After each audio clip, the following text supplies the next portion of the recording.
Now may I tell you, after 4 years of study, I'm come to this fascinating revelation. I'm really excited to share it with you. So now we go one, now we have find out, we are doing this discovery. Is Jesus the Christ? So this is the thing. If the gospel is inspired of God, that means it's supposed to be infallible. The inability to be incorrect, right? How can two writers, right, have two different lineages with the same person, right? You have to make that, because one have to be wrong and one have to be right. One person can't have two different lineage, two different fathers. It's literally not possible for a man to have two different fathers, right? So the gospel, right? This are Matthew and Luke. Two of them write down the lineage of Jesus Christ, right? So this is Matthew chapter 1 and verse 1. And we'll go touch upon also verse 5 and 6. So it says, Matthew chapter 1 verse 1. The book of the history of Jesus Christ, son of David, son of Abraham. Now it's very important you understand son of David, because God will give David a big promise, right? About this son will go come out in line, will go rule, etc., etc. So the Jews, they use that to say that go be the Messiah, right? And go have to come from the line of David, the king of Israel. So in verse 5, it says, Solomon became father to Boaz by Rahab. Boaz became father to Obed by Ruth. Obed became father to Jesse. Jesse became father to David, the king. David became father to Solomon by the wife of Uriah. And then in verse 16, it shows that Jacob became father to Joseph, the husband of Mary, of whom Jesus was born, who is called Christ, right? So these are the entire lineage. So it shows you plainly, say, David are through David's son, King Solomon, and then you go on to all of the rest of the kings of Judah. This is a Matthew account. This is how Matthew said Jesus was born. Now we go to Luke, right? Because this is something fascinating, right? Luke, I don't know how this even, like, nobody never even talk about this. But in Luke chapter 3, Luke when to give his interpretation of the lineage of Jesus, right? Luke when to tell you how it come down. Luke chapter 3 and verse 23 says, when Jesus began his work, he was about 30 years old, being the son, as the opinion was, of Joseph, son of Heli. And then now we go down to verse 31, right? 31 because my back trace how Jesus born. It says, son of Minna, son of Matata, son of Nathan, son of David, son of Jesse, son of Boaz, right? So listen to this now, son of Obed, son of Boaz. So right here, so Matthew and Luke, right? Matthew and Luke have two very different lineage of how Jesus Christ was born, right? The first person say come from King Solomon and name all the rest of the kings out of Israel, out of Judah, who were the forefathers of Jesus. Then Luke say, I never saw you go. Or in Nathan, this is one next son with David may have, and he named some completely different people, right? Even the people say, like when we go online and research this, like some people say, oh, Luke write about Mary, write about Mary's lineage. But right here says, it show you plainly says, son of Joseph. You never say Mary. So that's our next mental bondage. People like then twist the scripture. When they see an inconsistency right there, so when they see it, they like then twist it. They like fit them on description. So even though them plainly say Joseph, is that they must say Mary. That don't make no sense. So that's our first thing. That's our first big red flag. We're like, it stand out in the beginning. So this is gospel. We are break down the entire New Testament. No, these are a lot of things. We're like, people now address and just really overlook them and like push them in the corner. But this is the elephant in the room and we have to talk about it. The Messiah was supposed to be a king, right? That's why the people when they wait upon the king to come restore Israel. Acts chapter 1 and verse 6, right? The disciples asked Jesus, are you coming now to restore the kingdom to Israel, right? Very important. So you have to look back into the prophecies, to the prophecies themselves to see what the Messiah is supposed to come, what he's supposed to practice, what he's supposed to fulfill, because there are prophecies written about him. So one prophecy we go to, Jeremiah chapter 23. It tell about the rain. When the Messiah come, how the Messiah go rain and what go happen at his time. So Jeremiah 23, verse 5 and 6. Listen to what I say. Look, the days are coming, declares Jehovah, when I will raise up to David a righteous sprout, and a king will reign and show insight and uphold justice and righteousness in the land. In his days, Judah will be saved, and Israel will reside in security. And this is the name by which he will be called. Jehovah is our righteousness. So right there, so this is the prophecy about the Messiah.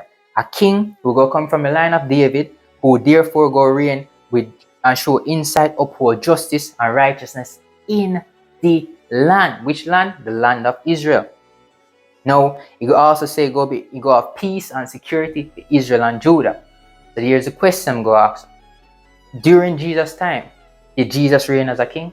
Did Jesus also put peace? Was there peace in the land of Israel? Was there unity between Israel and Judah? Like, that a really question. Now, even go as far in a John chapter 6, the people want to make Jesus king. They literally want to make Jesus a king. Right? After him break up his loaves and feed them, listen to what they say, go on. In John chapter 6, verse 14 and 15, it says, when the people saw the sign he performed, they began to say, this really is the prophet who was to come into the world. Then Jesus, knowing that they were about to come and seize him to make him king, withdrew again to the mountain all alone. So, if the prophecy about the Messiah said the Messiah will be one king, will go uphold justice, righteousness, and show insight to bring peace to the land, when the people come to Jesus to make him the king, saying he can do the role what the Messiah is supposed to do, why would he run away? Like, who better? If you have somebody who is righteous, somebody who want to uphold justice, the prophecies literally said this is what the Messiah go do. And he run away from the purpose, run away from the mission, run away from what they may want him to do. So these are things you have to start thinking. You have to really and truly start thinking. You see, Jamaica, we have one very big problem. We always talk about politicians. Politicians, they may keep promises. And when they get in a power, they don't do nothing for them people. Like, people always complain about that. That's a constant thing where people murmur about. But let me ask you a question. You ever read some of the promises where Jesus telling disciples? So we look for how them going, right? So it's one promise in Luke chapter 11, in John chapter 11, right? When he go to resurrect Lazarus from the dead. Now, this is one of the most fascinating things me ever read. The first time me read this, me never even noticed this in the Bible. Me never even noticed. So we go to John chapter 11, right? And verse 25 to 26. Now listen to this, right? It says, Jesus said to her, I am the resurrection and the life. The one who exercises faith in me, even though he dies, will come to life. And everyone who is living and exercises faith in me will never die at all. Do you believe this? Now, the first time I read this, man, I said, whoa. He said, everyone, everyone. And he said, never die at all. Remember, they might go about the resurrection of Lazarus. This is not talk about spiritual death, because in verse 39, during talk about the Lazarus body go smell. So I don't know spiritual death, they might talk about literal death. That's why literal context, everybody a cry. The spiritual death, they might talk about literal death. So him say, according anybody, he say, everyone who exercises faith in me will never die at all. And then he asked the lady, Martha, say, guess what? Do you believe this? Well, we hear what Martha said. She said to him, yes, Lord, I believe that you are the Christ, the Son of God, the one coming into the world. Now, I know you're still on medicine and say, whoa, you see, she said she believed. Now, the question is this. This is almost 2,000 years later, over 1,900 years. Is there a lady by the name of Martha who is over 1,900 years now? Is a lady like that still alive? Now, this is the next question. Christians today who are go to church, them believes that Jesus is the Lord, the Son of the Christ, the Son of God, the one coming into the world. They all believe these things. I'm going to ask a question.